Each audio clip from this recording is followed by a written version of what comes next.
Well, I kind of am a pretentious asshole, but also... Sushi jackknife. Sushi jackknife. Sushi jackknife. Sushi jackknife. Sushi jackknife. Sushi jackknife. Sushi jackknife. Sushi jackknife. Sushi jackknife. Sushi jackknife. Do your spit noise again. That was really good. Yeah. It's, I spend a lot of time at home practicing noises just in case I somehow time travel back to the 20s when they needed sound effects on radio.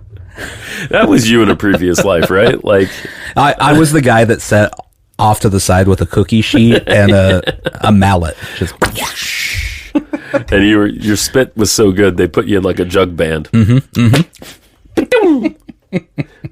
ever seen those old cartoons with hillbillies where they're like, there's a hillbilly band? Oh yeah, someone always spits into a bucket, yeah. and it makes a very resonant sound. Right, yeah. Way more than it would have. We need to figure out if we can do a band like that. Okay. With the spit noise. Next time Americana Fest is here in Nashville. Yeah. And everyone will be like, wow, it's an old-timey jug band. Please take my money. Yeah, they do love that kind of bullshit around here, don't they? Americana Fest is just full of it. Who's ready for some existential sushi jackknife? Oh, I didn't hear any voices, but we're going to do it anyway. That's part of the existential experience. Yeah. The voices are, if they're not audible, do they really exist? Oh, wow, Nathan. You got me on that one. You got me. All right. Well, so what were we? We were pre-show. We were chatting, and we were just talking about. Well, we were getting into stuff about like process in terms of songwriting, but we were also just talking about how like exhausted. Oh, I guess I was saying how exhausted I am lately, and so like, you know, extracurricular wise. And by that I mean like not family and not work. Right. We do this, obviously. Yeah. We do the Bob Show.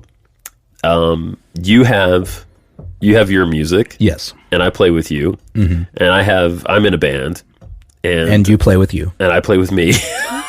You used to play with me. Yeah. Yeah.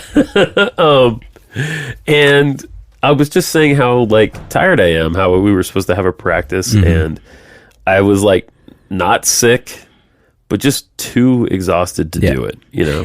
Not the feeling, it's not like an actual exhaustion, like you have to fall asleep necessarily. It's more mentally drained. That's really it. Yeah, mentally drained. And I've been feeling this way for a while. Mm-hmm.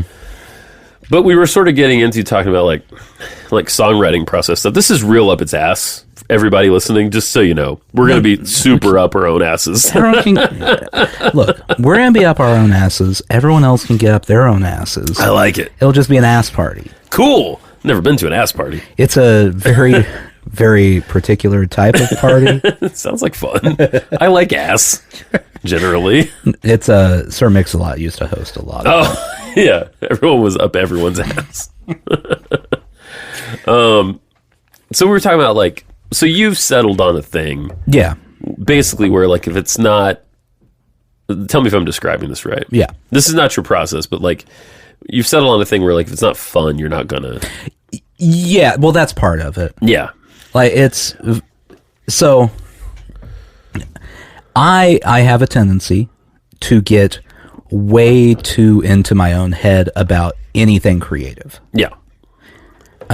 Which is the opposite of the point. Yeah. Of being creative. Right. And I don't know, maybe it's age. Yeah. Maybe it's meditation. I don't know. Yeah. What moved me to a point where I'm like, oh, I'm tired of that. I'm not doing that anymore. Yeah. Yeah. But the focus now is enjoying the process as well as the result, instead of, you know, slamming your head into the wall to get through the process of doing this or that, so that at the end you have the result and go, oh, okay. Yeah. I liked it. So, hearing you talk about how you used to write songs, which is more like that, and how you write songs, or do anything creative. Yeah. And how you, but let's just talk specifically about writing songs for a second. Like, and how you write songs now, which is like, is it unfair to say as quickly as possible? I mean, it depends. Okay. It's more, I have an idea, I'll write until I stop having an idea anymore. Right. And then I'll come back to it maybe. I've got like 10, 15 half-written songs because I have a moment of inspiration. Right. And then the moment goes away, and I'm not going to sit there going, what's a good word that rhymes with? Yeah. So then, put it away. Maybe I come back to it. Maybe it never goes anywhere. Right.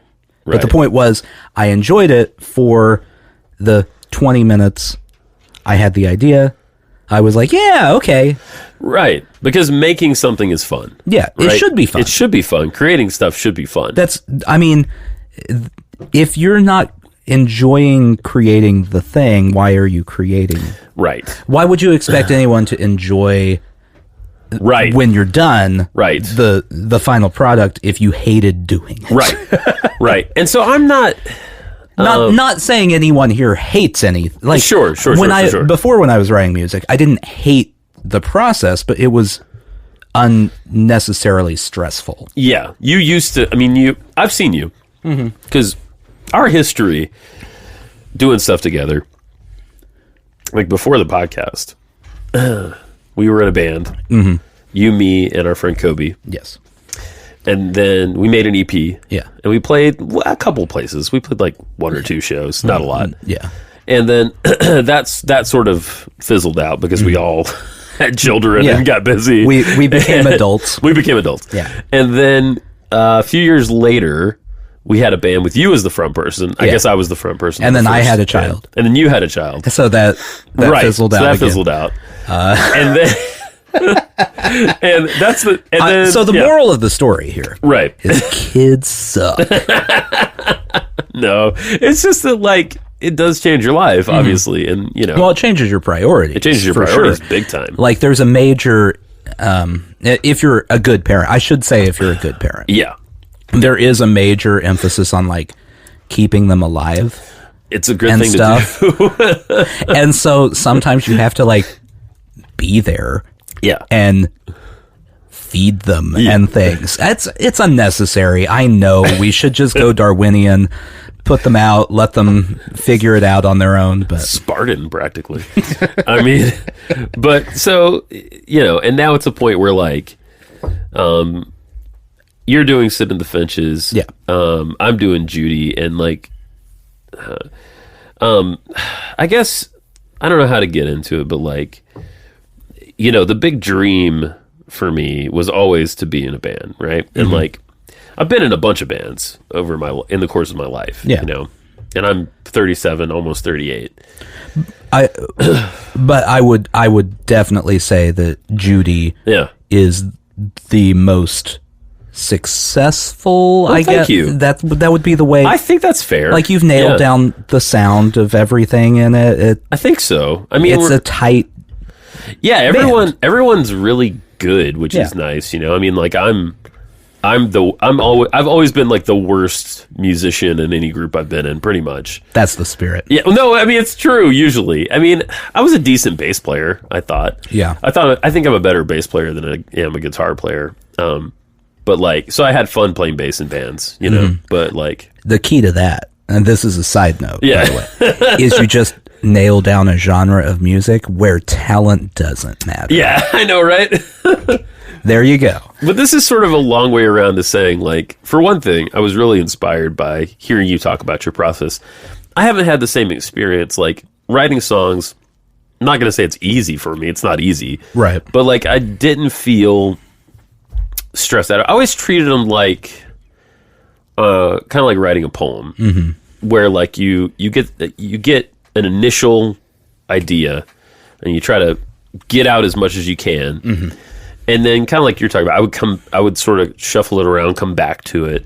And if something like if I couldn't remember it or I just never went back to it, then it's like, well, I probably wasn't a good song, in the first place. There's a lot of unfinished songs. Yeah.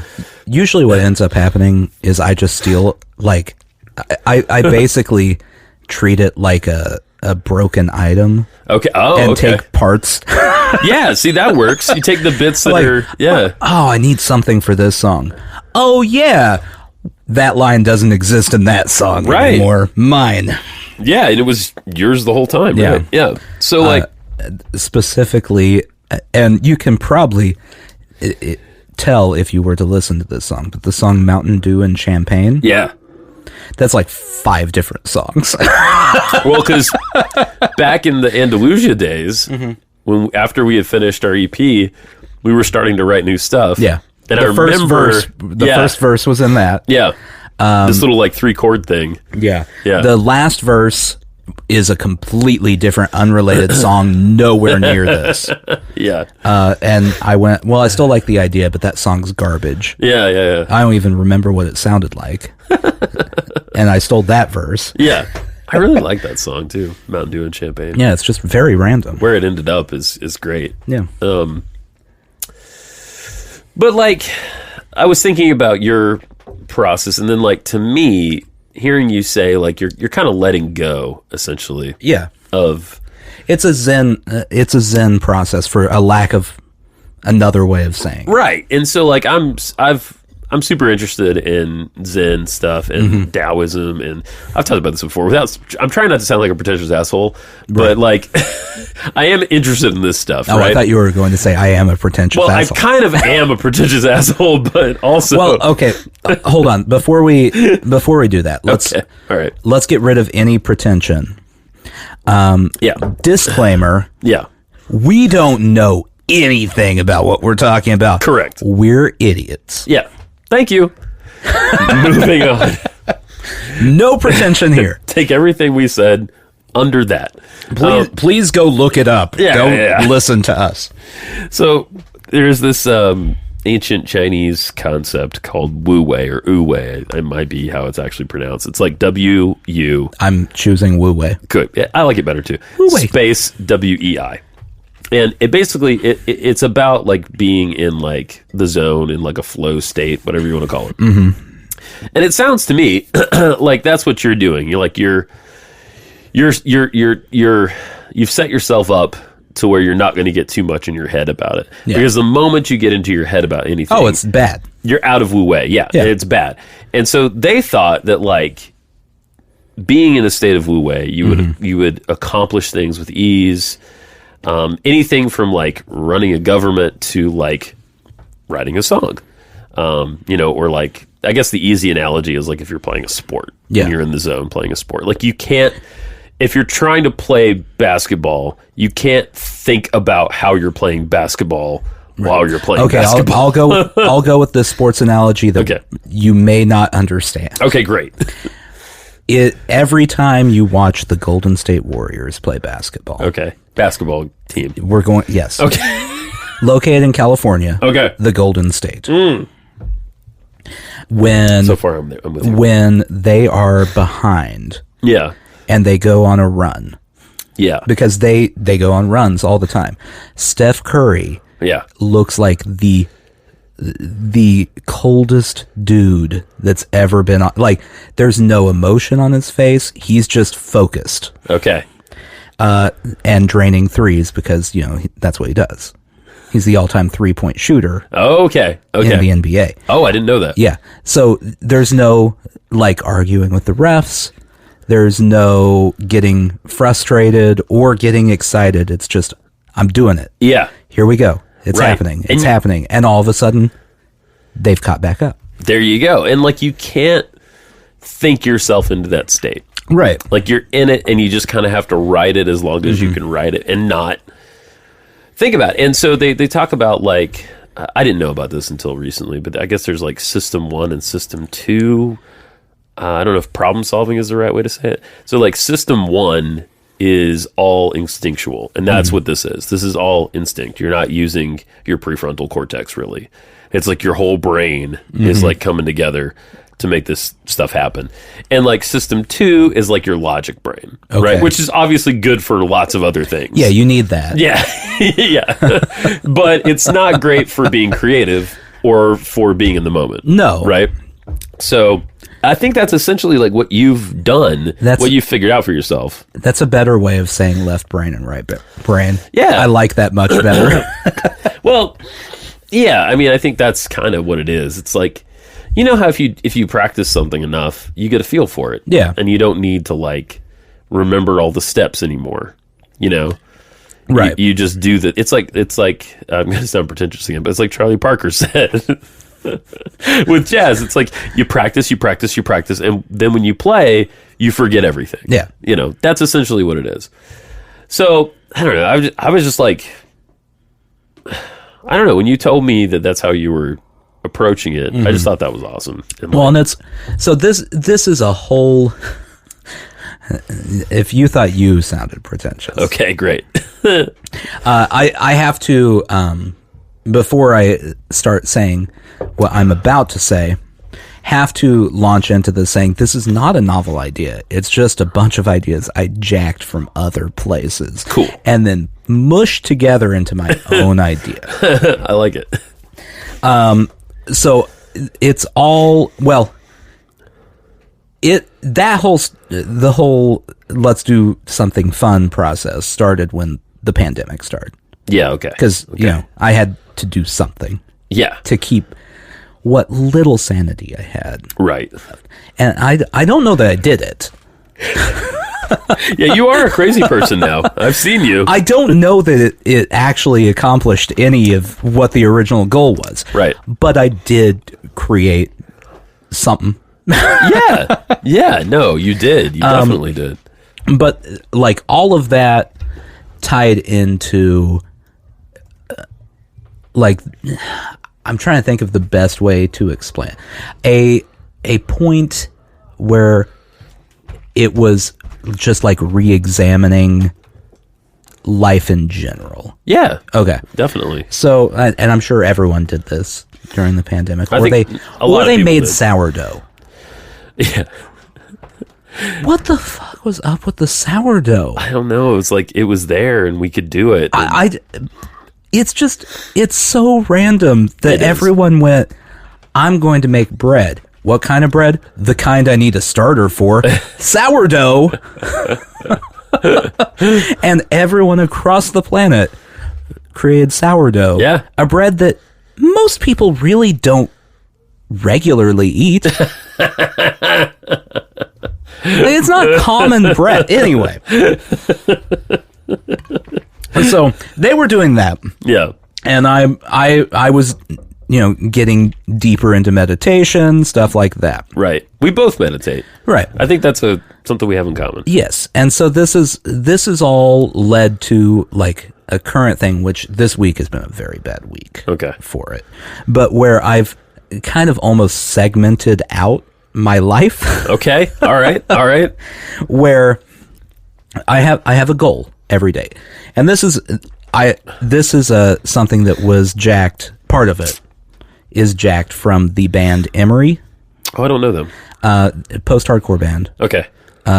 They were on Tooth and Nail. It's a Christian label. Yeah, yeah. And then started their own label called Bad Christian. Oh, that's because awesome. they like poop mouth words. Oh, okay. Oh.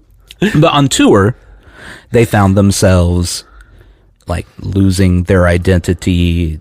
You know, it's easy if you're on tour to go play the show, then go sit on the bus and never exercise, never do anything. Yeah. Just become a fat, useless tub of lard. I guess. I mean, that's what I did in 2020. Like you just sit there, you don't think, you don't. Yeah. And so you like play the show and then zone out. Right. Pretty much. And zone out till the next time you play a show. Right. And it's a complete waste of your time, and you're not living life well. Right. So I've taken part of their thing and then wiped out a bunch of stuff on it. Because like part of their thing was like, don't drink. And like, no, that's fine. I'm going to drink. I'm going to drink. Whatever. If I want. Yeah. So, so every day, my goal, and again, goal, you aren't going to do it every day. Sure. Is to have a time where I'm meditating. Yeah. A time where I learn something. That's good. So, documentary, reading an article, whatever. Yeah. A time where I'm reading in general, like just a reading book. Is good. Yeah. Any book. Yeah. Which part of that, so I put that in there because I've realized that's like the number one way to clear my head somehow. Me too, a lot of times. Yeah. Reading helps me clear, whether it's fiction, nonfiction, whatever. You can't be stressed out while you're reading. Yeah. I mean, maybe if you're reading something that's very stressful. I guess. I don't read a lot of like Holocaust books. That seems like it would be stressful. Yeah, definitely. So where was I at? Meditating, reading, learning, something spiritual. Yeah. Like be it prayer. Yeah. More meditation, whatever it needs to be. Sure. Just a spiritual practice. Of some kind. And then a creative practice. Yeah. Every day. Some days are successful, some aren't. Right. But I've figured out that when I'm doing that, like my head is able to clear out garbage. Definitely. Yeah.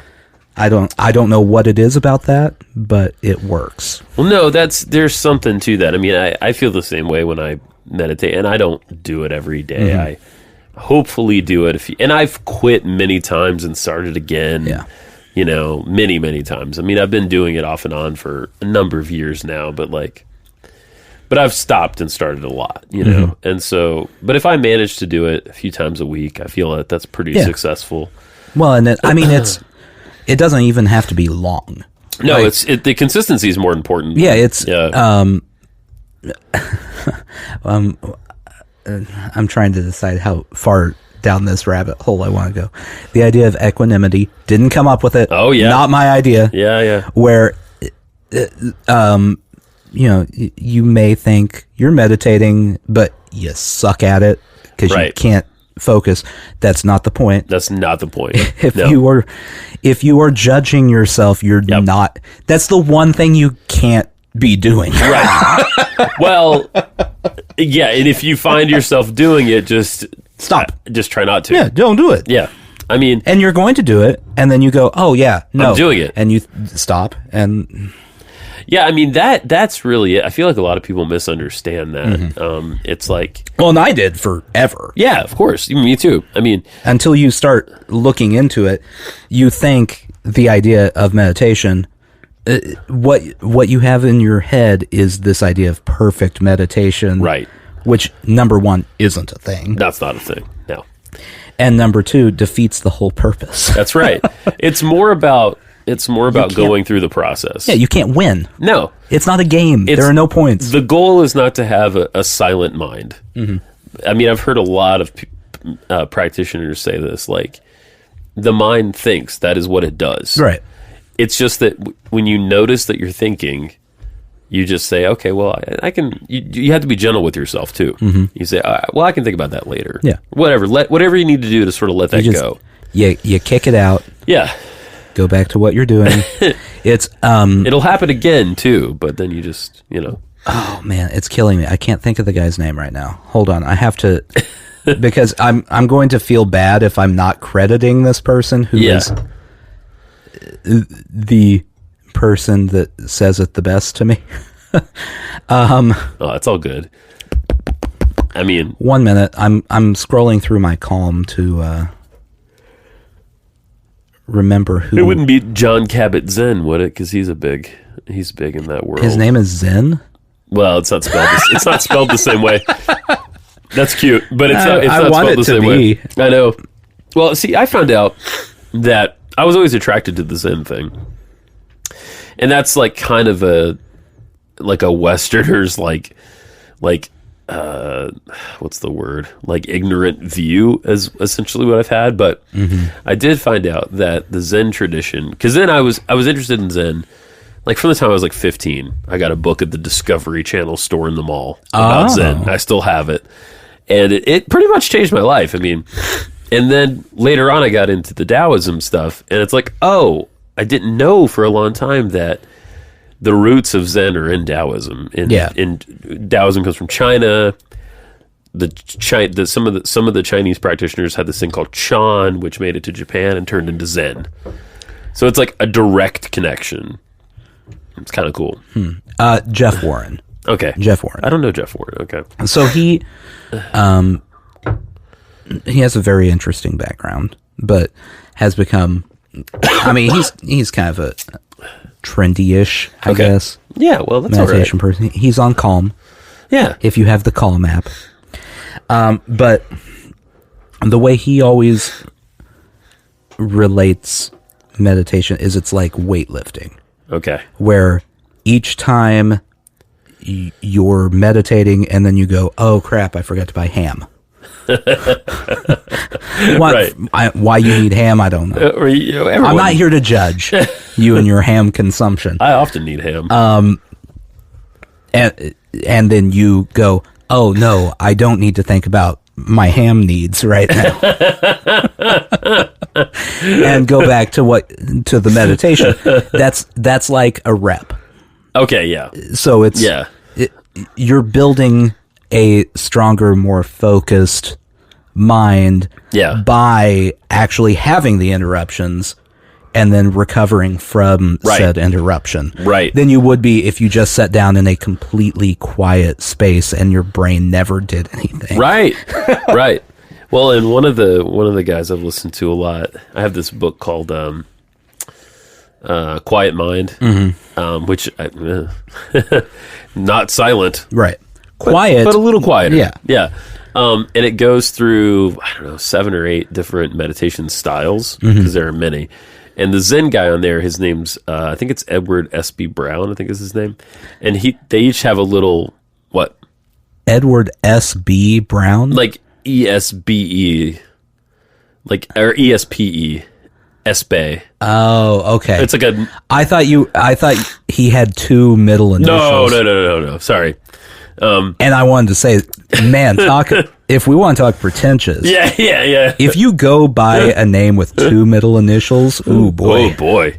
You're not even just a YA author anymore. But no, there's a chapter on each style. He's a Zen priest. Mm-hmm. And then they each do like a guided meditation. And in his guided, he's like, all right, here's how you can sit. You can hold your hands like this or hold them like this, which I do the little like this thing a lot where you kind of circle your hands and the thumbs touch. And he says, like, I've been a practitioner for all these years, but I'm not going to tell you how to do it. I wouldn't know how to tell you. You can't do that. Yeah. Because if I tell you, and this is what his teacher told him, if I tell you, then you're just going to try to do what I tell you to do, and you're not going to find your own way. Right? Which is like, I think the key thing.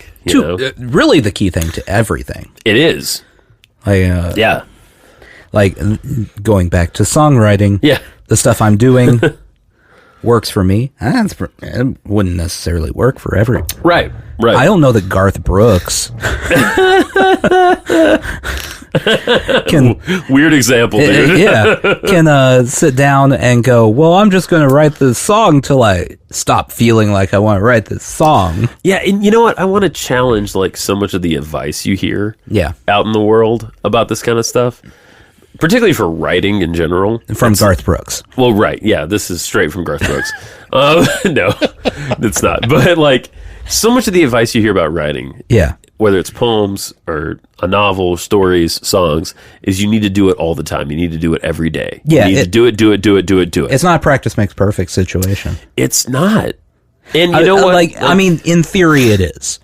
You will be better the more you do it, but if you're doing it and hating it, right. It's like piano lessons when you're a kid. Right. If you enjoy the piano lessons, you're going to be a better pianist. Piano player, yeah. If you hate them, you're going to grow up and not play the piano like my wife because she hated her piano lessons. There you go. And like, I agree that when you're first starting, it's a really good idea to just do it. because you get better at it as you go, right? But you should, like you're saying, you should stop when you get to the point where you absolutely are hating what you're doing. So I think that's it's Malcolm Gladwell's 10,000 hour thing. 10,000 hour. It's nonsense. 10,000 hours means nothing. Yeah. Like there are people who've been successful having put 5 hours into the thing. That is true. It happens sometimes. Yeah. But and maybe this is, I haven't read all of Malcolm Gladwell's stuff because he annoys me and I'm not going to read it. The 10,000 hour idea, everyone takes it to mean like, okay, nose to the grindstone, 10,000 hours, right. Which I guess that's the American ethos. It is. Nose to the grindstone, you have to do it. Okay. 10,000 hours could just mean also, oh man, I really enjoyed when I was writing that stuff. Yes. And now I think it kind of sucks because I've gotten better. Yeah. But I've moved on. Like that's it. It's growth, not learning. Well, and I guess, if you enjoy it, you will keep going back to it. It's like, so I guess the thing where I didn't make this mistake with songwriting as much. I made it more with like trying to write fiction is like just fucking push through. Write 200, 300 words a day. Yeah. Just push through. I mean, people say more than that, but I sort of settled. Yeah. Oh, I've heard people who are like, I have to get up at 6 a.m. before work. Yeah. Because that's when I'm productive, which by the way, crazy people. And write 2,000 words before I go to work. Wow. Okay, well, if you're forcing yourself to write 2,000 words, it's going to be garbage. Yeah.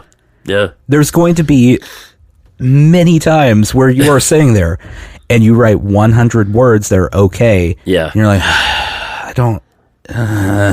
Yeah. And then the rain came and it was rainy. I mean, there was one of those Novembers. Have you ever heard of I think it's like NaNoWriMo, where you try to write a novel in November? Yeah, yeah. I tried to do that one year, and it was total, complete garbage trash. All of them are going to be. Yeah.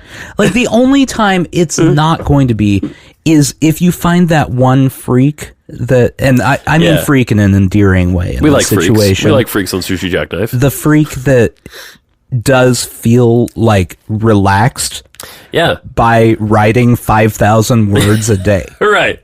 There is someone out there. Somebody like, yeah, for sure. So I think like what we're saying is, I mean, I don't know. I guess if you enjoy the process, you will return to the process, and thereby you will improve, and your work will improve. Well, and I said this upstairs, but we weren't recording that, so no one else heard this. Right. But one of my thoughts, and it relates to all of the stuff I like, music-wise. Yeah. And I don't know, this is probably just because I've gotten older and my tastes have moved, but there's certain music now that I listen to. I'm like, that's pretentious, obnoxious bullshit. Yeah, me too. Same.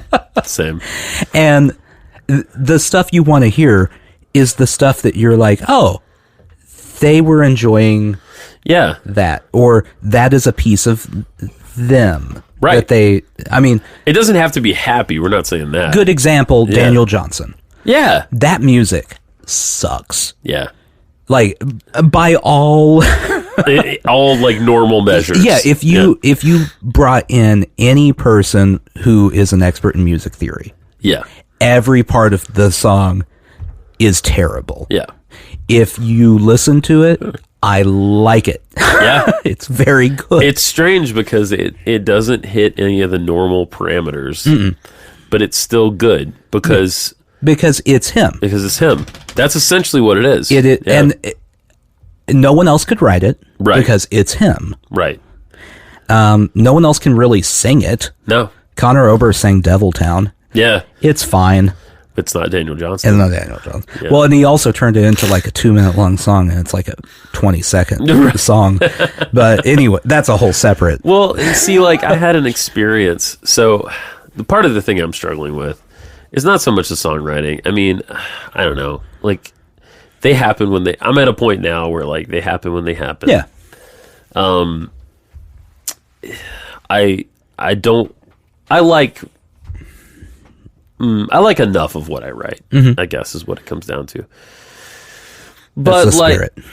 That's the spirit. I mean, I think that's like where you have to get to, right? It's like, I don't like everything I write. That would be absurd. No. Like, a lot of it is garbage. Well, and you may like it at the time. And you might like it, yeah, right. And then later on, you're... 30 days later, it's 30 days later. Yeah.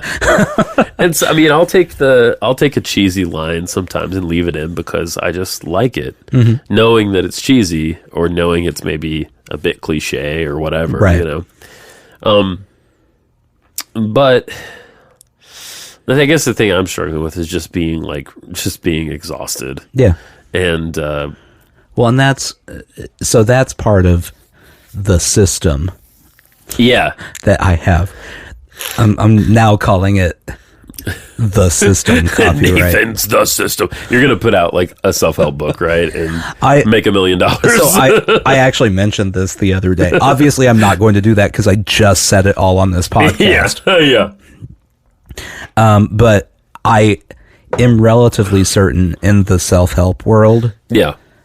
I could stretch this out to 200 pages. Oh, you could. And hit the New York Times bestseller if I found the right person to publish it. It doesn't seem... I hate to say it because I like self-help books in a lot of ways. Yeah. Sometimes. It depends on the book, obviously. Well, most self-help books, there is something. Yeah. But all self-help books are 200 pages, and most self-help books need to be 25 pages in a pamphlet. Right. That's right. That's right. Well, I don't know. I mean, the Tao Te Ching, which is something I've read over and over and over again, right, is like, I think it's 81, like, little poems. Yeah. Basically is what they are. It's not a lot of pages at the end of the day. And it's contains the distillation of so much wisdom. It's crazy. I mean, I'm not saying it's the end all be all, but like, it's pretty good. Yeah. You know, there's a lot of good stuff in there. So I don't know. I mean, I always hate, as much as I like need to talk about what I'm thinking and feeling, I hate doing it because I just feel like I'm taking up too much space or something. Well, that's dumb. I know. And I know. Thank you. And I know you don't feel that way. Oh. I know you don't feel that way. I should be a therapist. Yeah, that was great. Yeah. Well, that's dumb. I don't want to express. Don't be an idiot. Just do it. So it's like, you know, I don't know. Yeah, and thanks for saying that. I think this band has been, in terms of quote unquote success, whatever you want to call it. I mean, we play shows. Well, yeah, I mean, I guess it depends relative on what you define. You haven't had a platinum album. No. So I guess you could be saying you're a failure. Yeah, I mean, I am a failure, that's for sure. No platinum albums are in this basement. No. But if you're looking at like, okay, so if you have a band. Yeah. Because a lot of people try to start bands. Way too many people. We live in Nashville. Everyone has a band. Oh, it's yeah, ubiquitous. The goal is to find the sound. Yeah. Nail that down. Sure. Because a lot of bands, the songs may be okay, but the sound's not there. That's true. People are going off in different directions. Right. Yeah. Have good songs. Yeah. Or songs that reflect you. Right. Good is relative. Good is relative. and then do the music. Yeah. You did the three things. I have done the three things. You have your songs. Yes. They express you. Thank you. You have a sound that you've nailed down. Yeah. You've done music. Yeah, we've been playing shows like solidly for over a year now. Yeah. And that feels good. And we're working on our second album, and that feels good. And I don't know where it's going to go after that. I mean, we'll see. But like, I don't know. I do other things too, and sometimes I'm inspired by those other things because they're more about like taking me out of the process. Because like when I do, I mean, I guess when I do like electronic music and stuff, it's like sometimes it's just like a sound. You know, like I'm walking around recording things all the time, little bits of things. And sometimes it's like that's the launching off point. And that kind of feels good too, where it's like I'm not even in this process as much. Like I'm not crafting a thing. I'm like taking the thing and seeing where it goes. Right. And that's really fun. Well, to me. And I feel like this is something that I don't know that I've ever heard anyone say it, but it seems pretty obvious. Yeah. Your creative output needs to be varied just for you. Yeah. Like, yeah. I've heard people say, like, the creative impulse is varied. Yeah. And I don't remember who said this, but it was like, they pointed out a couple examples. They're like, this person did this. Yeah. Bob Dylan paints. Well, Stephen King has a band with Dave Barry. Who's Dave Barry? Another writer. Oh, yeah. There's a whole band of writers. That's awesome. That they've recorded music. Why? Because they needed something besides, like, writing. The minute that your thing becomes that one creative thing, it's a job. That's right. It's no longer a hobby, a way to express yourself. Right. And then I think it's fair to look at it as a job. Mm-hmm. I mean, I just watched this video the other day. This woman, her name's Mary Spender. She has a YouTube channel. I think she does music online. Okay. I'm not super familiar with her, but I watched this video that she put out. It was talking about ambition. And she was using, Dave Grohl had that autobiography come out not too long ago. Yeah. And she was using that kind of like a jumping off point, right? And she was saying how, like, look at this guy. Like, this guy was a drummer who lost their front person. Mm-hmm. And now he's a front person who has lost his drummer. Oh. How many... It's really sad, but too like... soon. It is. But like, how many people have had that experience? And like, he was... I guess she was talking about how in the book, he's talking about when Nirvana would go to meetings with labels. Yeah. And they would say, well, what do you guys want? And Kurt would say, we want to be the biggest band in the world. Right. And that ambition was, in a way, part of his downfall. Right. You know what I mean? Like, because once they got there, they were the biggest band in the world. They were. But, I mean, that wasn't the only thing, but that was part of what killed him. Mm-hmm. You know what I mean? It's like, it's awful. Yeah. It's awful. So, like, the people, I'm impressed with the people who can, like, have a level of success, but still maintain it and not go off the deep end. Dave Grohl's actually a perfect example of that, too. Yeah, yeah. Because he also, it just seems like he goes wherever he wants to go. He does what he wants to do. Yeah. Yeah. I'm the lead singer of the Foo Fighters. Should I put out a new album? Yeah, I'm going to go play drums for this Queens band. of the Stone Age or whatever. I'm going to make a horror movie. Yeah, why not? Yeah. I mean, I think that's great. I mean, Foo Fighters have made some great records, and then he's also done a lot of other things that seem like fun. You know, he's lived a life. He's lived a life. That's a man you want to talk to. Yeah. If you have a list of people who have some stories and would be willing to tell the stories, right? Like Bob Dylan has some stories. You're not going to get a story out of Bob Dylan. You're going to get a series of barely coherent sentences that might add up to an actual event that happened. Yeah. But you're not sure. Right. Dave Grohl has some stories, and he would tell you stories for days. I think you're right about that. I think you're right about that. So what I'm saying is, if anyone listening, if you've made it this far in the podcast, right, and you know Dave Grohl, hey, hook us up. It would be fun to talk to him. I would like to hear some stories. I would too. And well, not to get off on a Nirvana tangent, but I'm always impressed with Chris Novoselic too from that band, because he took a totally different path. Well, he went politics. He went politics. He's been in a bunch of different bands. Yeah. A lot of them were like kind of like local bands to, and I don't know. He really like became this like full-fledged person, it seems like, and I love to hear him talk. I was watching an interview with him and Kim from Soundgarden. Oh. And gosh, I forget the producer's name. They were talking to that Rick Beato guy on YouTube. I don't know if you've seen him. Yeah, I know Rick Beato. Yeah. Rick Beato is kind of my spirit animal a little bit, but like, well, so the whole reason I even know Rick Beato, this is getting way off what we were talking about, but it's very fun for me. Yeah. There is a series of YouTube videos called "What Makes This Song Stink." Yeah. By Pat. I'm gonna blank on his last name. Anyway, but he will analyze a song that is terrible and explain exactly why it's terrible. And every time it's a running joke in the videos that he'll just be going, and I mean, they're just sitting there, they're just doing a 1-3-4 chord progression, Beato, and just throw Beato's name every time he starts talking music theory. That's awesome. Yeah, because that dude knows his music theory. Oh, yeah. And he has a series called What Makes a Song Great. Yeah. Yeah. Yeah. It's the polar opposite. Oh, I love it. So if you want to know what made Lenny Kravitz... Oh, fuck. Believe? What were the two... American Woman. American Woman and Fly Away. Fly Away, yeah. He had a whole video debating which of those is worse. They're both pretty awful. That was the argument, yeah.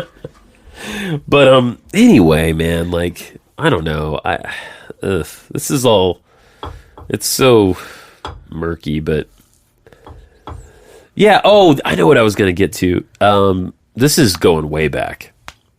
All right.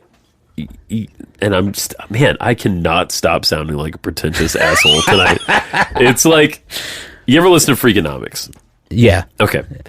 Oh, hold on. Yeah. To keep this from being too pretentious. Great. I will insert fart sounds. Oh, I love it. At random situations where I feel like they should be put. There we go. I accept it. So on Freakonomics. Yeah. We're talking about an episode they put out in like 2011. So like, what was that, 12 years ago? Yeah. Is that right? 11 years ago. 11 years ago. I can't do fucking math. I mean, almost 12. Yeah, almost 12. Called The Upside of Quitting. Okay. I've listened to it a bunch of times. Mm-hmm. I listened to it again recently. And they're talking about, and this really, and I feel like these ideas, perfect, are a little bit connected between like the Wu-Wei stuff, the Zen stuff, and the Freakonomics stuff. There we go. So the upside of quitting, they're talking about opportunity costs. They're talking about sunk costs, which sunk costs is a thing I have really applied in my life, where you put money or time into something and it goes nowhere. And you say, it's a sunk cost. I had to do that to have the experience. Oh. Right? I was wondering where, okay. So you see all these fucking keyboards around here? Mm-hmm. You know how many fucking keyboards I went through to get through the ones that I like? A lot. And I have definitely lost money along the way. Right. Like 100%. I don't know how much, but I definitely lost money. Now, does your wife know how much? No, I don't even know how much. Okay. But like, it's probably for the best. She's not out there calculating. Right. So that's a sunk cost, right? An opportunity cost is like the cost of doing something when you could be doing something else. Yeah. So, by the way, I'm going to take a side tangent here. Great. Where I want to rant about the idea of opportunity cost. Okay. Because the only time anyone ever talks about opportunity cost is when they kind of want to be an asshole about something. Have you noticed that? No. In my life, the only time anyone has ever brought up opportunity, like, I understand the concept, and it makes sense. Am I describing it correctly? Yeah. By the way? Okay. Yeah, you're not wrong. But, like, it's always like, well, I'm not going to go do that. Opportunity cost. And it's just them avoiding doing something that you're like, well, that's kind of what a good person would do, but okay. Go about your business. That's wild. That's not what I'm thinking. The only other time I've ever heard anyone say it was someone talking about the at-home COVID test costing money. Okay. We're like, well, it's an opportunity cost. It saves time. And I'm like, okay, well, that's, at least you're not being a bad person, so I'll take it. Thanks for doing the test. So it's like you're spending your time and energy doing one thing, which means you're not doing whatever else, right? So I've been thinking about that a lot too, of like, 40 is approaching, and I'm at a I wouldn't say, I don't know. My ambition is slowing down.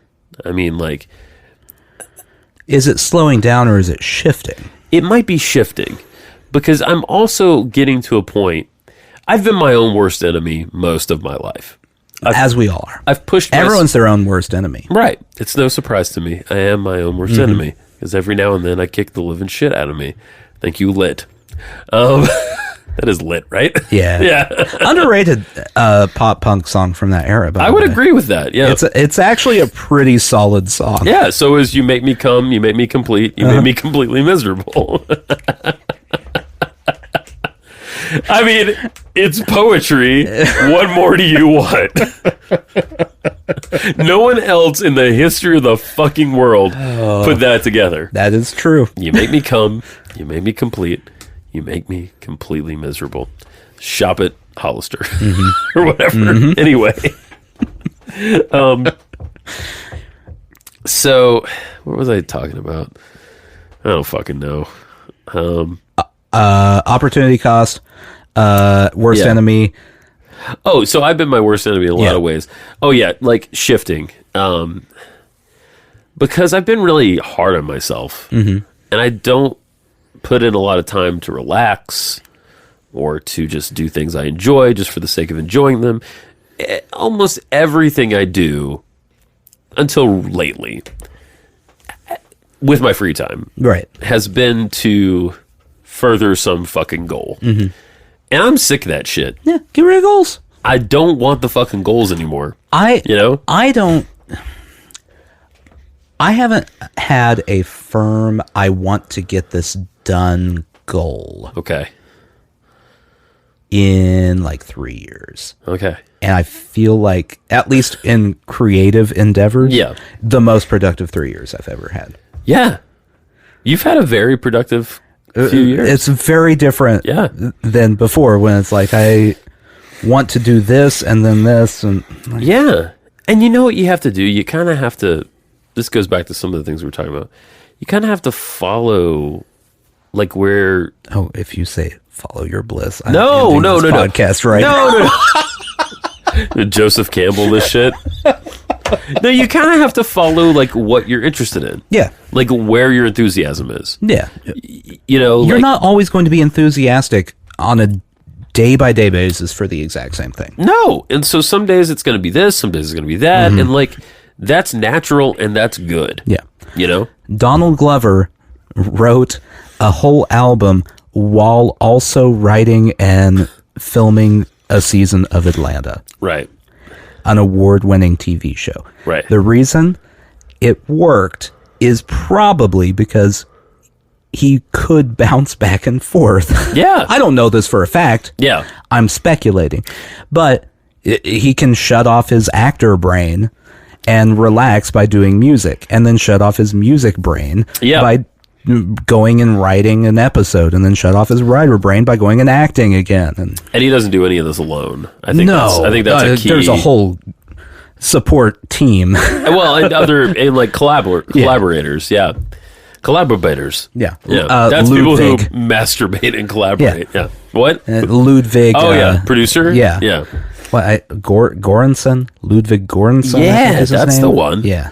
He's doing some shit now. Oh, man, that guy. Yeah. He's composing everything. He is. But yeah, I think that's a big part of it is like, you're not, I don't know. No, first of all, I don't care who the fuck you are. No one does anything alone. No. You know, even if you're Sufjan Stevens and you write it and you record it, and you play everything. If you're Sufjan Stevens and you write it, record it, and play everything, you still have to go ask the Danielson family to sing background vocals because you aren't a female. Correct. And you know what? Someone's got to put that record out and market it and distribute it and book your fucking shows. It is his record label. Still, he's not the only one that works at Asthmatic Kitty. Right. Which is a great name for a record label, by the way. Always loved that. Oh, man. Even if I don't love what's on their label, I love the idea of the name. Yeah. It's actually another decent example if you look at what they've done. Yeah. Because it's not, it's not like we're releasing album after album because we're a record label. Yeah. It's more of like a collaborative, almost community type of situation they've got going there. Yeah. Where whatever you're into doing, go do it. Right. We're here. Yeah, here we are. Here we are to help you. But yeah, this was, I mean, I don't know. It's nice to talk about these things because it's been very much weighing on me.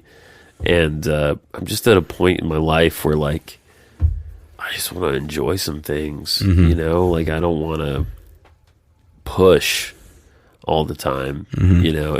I'm exhausted, and I just can't do it anymore. Yeah. And, you know, this is a great example. Like this, we were saying this before we started recording. This never feels like work. It's not a chore. It's not a chore. I enjoy it. It's not hard to do. We would be doing the exact same thing. Yeah. If there was no microphone. Right. The microphones are a good excuse to get together all the time. Yeah. You know, like I feel like that's a big part of it. It's like we do the show.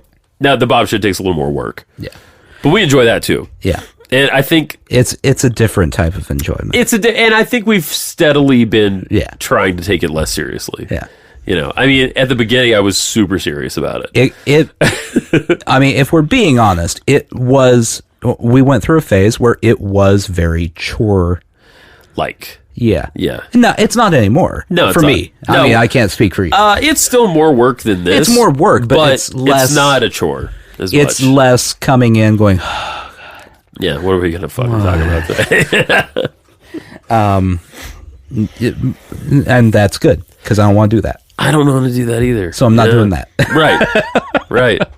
It's like, just try to enjoy your life. I mean, Jesus, like, it's probably all there is, at least to me. Mm-hmm. And, you know, it's certainly all we know at the moment. Now that we've done that, let's delve into meaning and our place in the universe. Great. We should wrap up. What's 9 o'clock now? Sometime by 1 or 2. Yeah, I think that sounds good. Yeah, once we move through all the crystalline phases and whatnot that we have to get through. Yeah.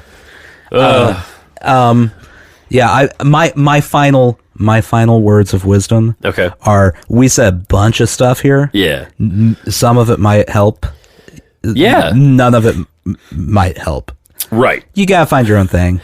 You gotta find your own way. Also, stop spending so much money on self-help books. Get them from the library, because you're gonna get like 3 pages of information out of them that are actually helpful.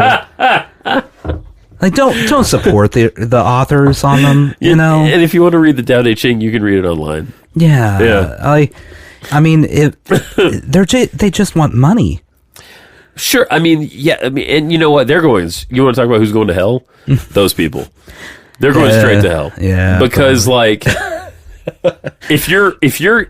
in the front plane. Yeah. It's kind of like it's kind of like the priests who exploit people, or the preachers, whatever they are, who exploit people through the guise of religion. Yeah. Straight to fucking hell. Because, I mean, if it's genuine, it's a different thing. I've uncovered 10 secret steps for you to live a happier life and more fulfilled and better at sex.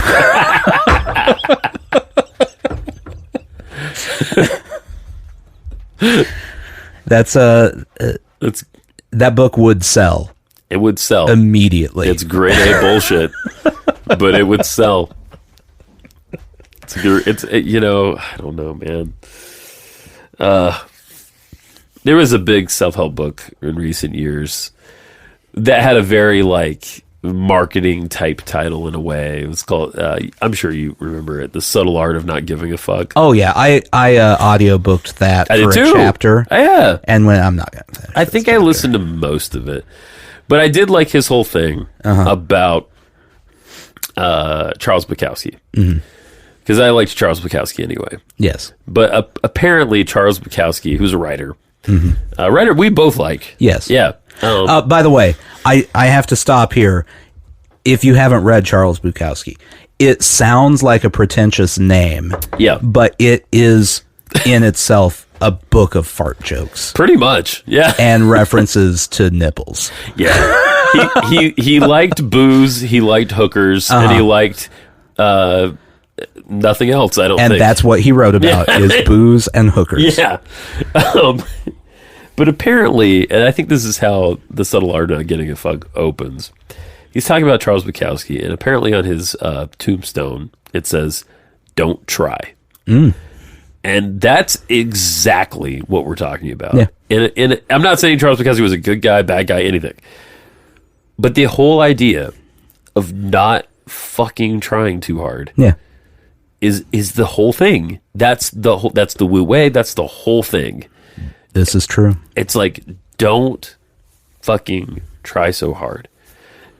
And part of the reason that like current culture is so infuriating is because it's all about trying too hard. It's depressing. It's alienating.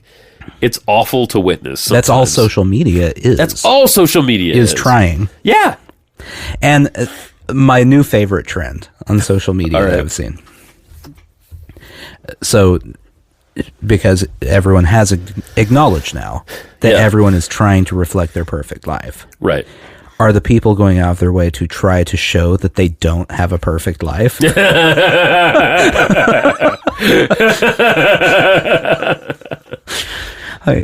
You took a second to take a picture of this moment of not having a perfect life so that you could show that it's a lot. It's another fucking level.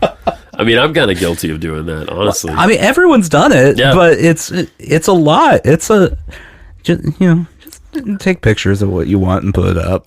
Whatever. Who cares? That's it, man. That's all there is.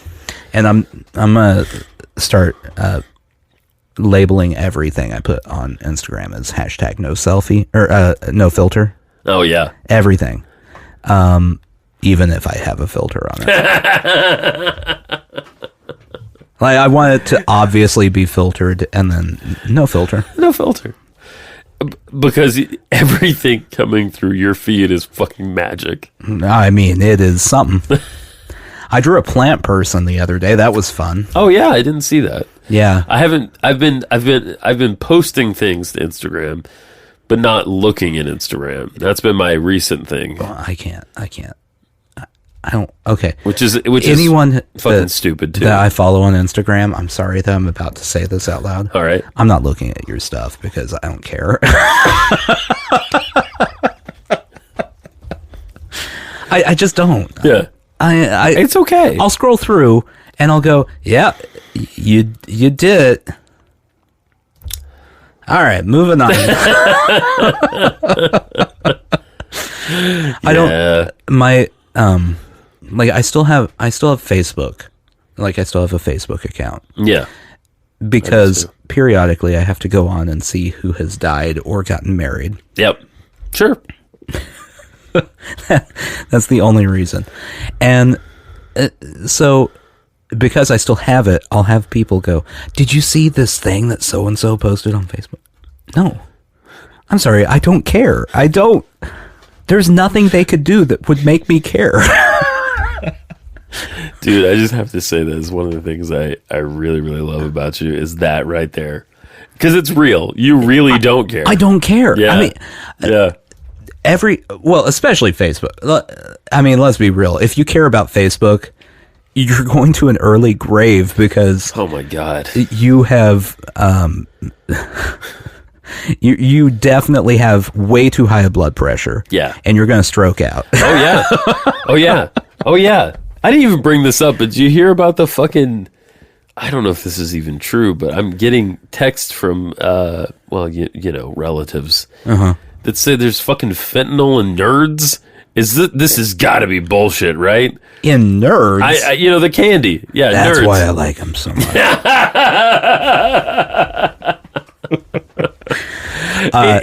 No, I don't think that's possibly true. I have a member of the family I married into. It's always the in-laws. Yeah. And look, my family's all fucked up too. Like, I'm not trying to say anything. Before you go into this, I have to tell you, I'm looking up fentanyl on Google to see where this came from. Yeah. And I typed in fentanyl, and the number 3 thing is fentanyl in Spanish. How many people are having to translate fentanyl, and is it different? It can't be, right? It is. It is different? Fentanilo. Oh, all right. Well, that's interesting. You accomplished one of your goals. You learned something today. How about that? How about that? But no, so like, I have one extended family member who is convinced that the Chinese are sending over items laced in fentanyl in order to kill us. Okay. Whatever. Right? The Chinese... Okay. Here's the argument I'm going to throw back at them. Yeah. If the Chinese kills us, who's going to buy their garbage? Exactly. Sushi jackknife? Sushi jackknife. Yeah.